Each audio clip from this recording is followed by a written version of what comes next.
The Nobel Prize in Physics this year was unusual. It honored an achievement from 40 years ago. Quantum tunneling, the phenomenon that made it possible to build the most powerful computer on Earth, the quantum computer. And thanks to this achievement, scientists proved that quantum mechanical behavior doesn't only apply to electrons or atoms, it can also occur in large, macroscopic objects. Welcome to MiniLab. Today I'll explain quantum tunneling.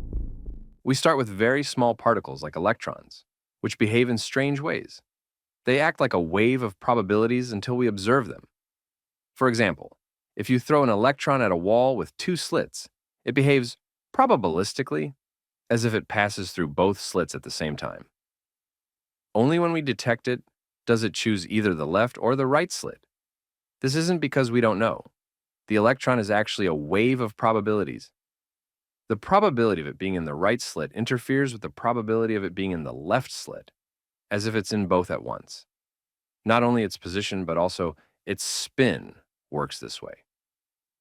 If we place an electron in a state called superposition, it spins up and down at the same time. When we observe it, it becomes either up or down. We use this idea in quantum computers. For example, suppose we want two numbers whose product is 77. We place 4 electrons into a superposition state.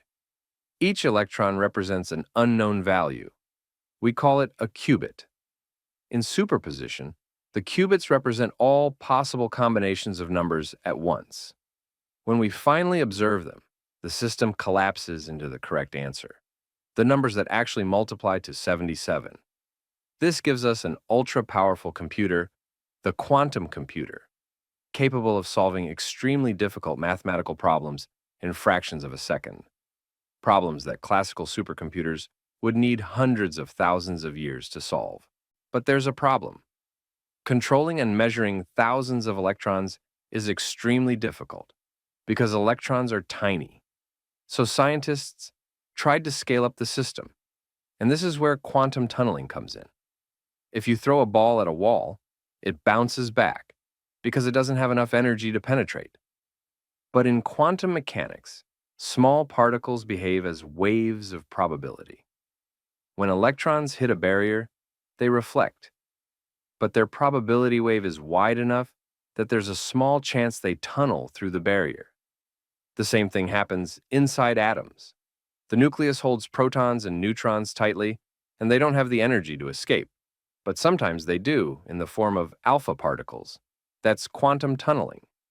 The Nobel-winning scientists built an electrical circuit containing a Josephson junction, a material that normally prevents electrons from crossing it. Under ordinary conditions, electrons almost never pass through. They then cooled the circuit near absolute zero. At this temperature, electrons behave strangely. They move without resistance and form pairs called Cooper pairs. Once paired, these electrons act like a single electron, a new state of matter called a Bose-Einstein condensate, where millions of electrons behave as one. When they tunnel through the junction, they do so as one coherent wave. Now focus. Earlier, we said electrons spin up and down simultaneously. In superposition, circuits can do the same. If we hit the circuit with a photon of a specific energy, the circuit enters a superposition state. It both absorbs the photon and does not absorb it. If it absorbs it, a voltage appears. If not, no voltage appears. We measure the voltage across the junction. The moment we try to observe it, the circuit collapses into one of two states, absorbed or not absorbed, exactly like a qubit. By repeating this with thousands of circuits, cooling them and isolating them, we get the famous Sycamore quantum computer from Google, built using this technique. In short, electrons behave as probability waves, and quantum computers exploit this. But electrons are tiny and hard to control. So scientists scaled the system up using phenomena like superconductivity, cooling wires, quantum tunneling, and Bose-Einstein condensation. This is why tunneling was crucial for making quantum computers possible. Quantum tunneling itself was awarded a Nobel Prize back in 1973, but the award this year recognizes its practical use in real quantum computers. The original work was theoretical.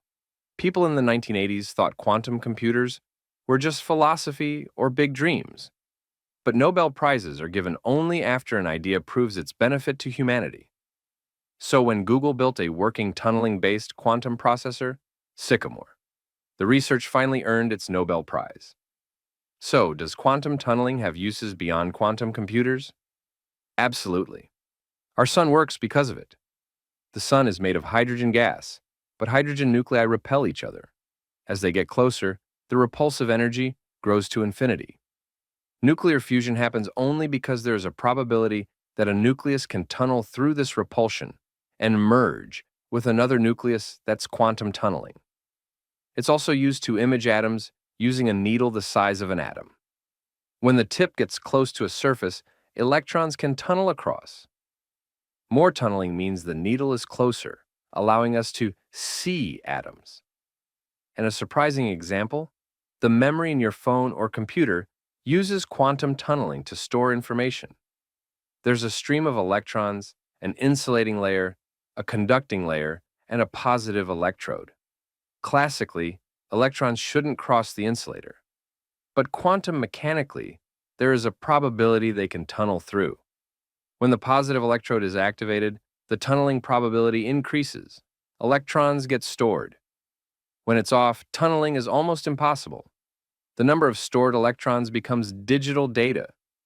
But there's a tiny chance, over years, that electrons tunnel back out, which is why memory degrades over time, and why manufacturers only guarantee it for about 5 years, and that's it. Now, before we end the video, let me tell you about something fascinating that most people don't know.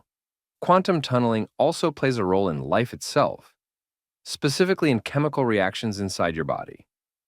Inside every cell in your body, there are reactions that transfer tiny particles like protons and electrons from one molecule to another.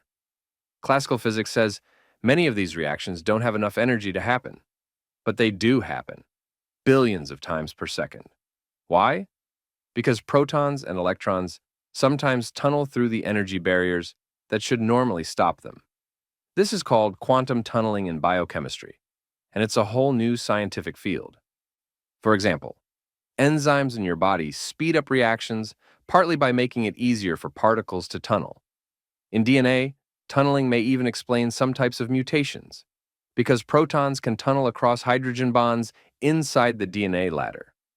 Even your sense of smell might rely on tunneling. Some theories suggest your nose detects the vibrations of molecules through quantum effects. In other words, quantum tunneling isn't just something happening inside stars or quantum computers. It's happening inside you right now. And that's it.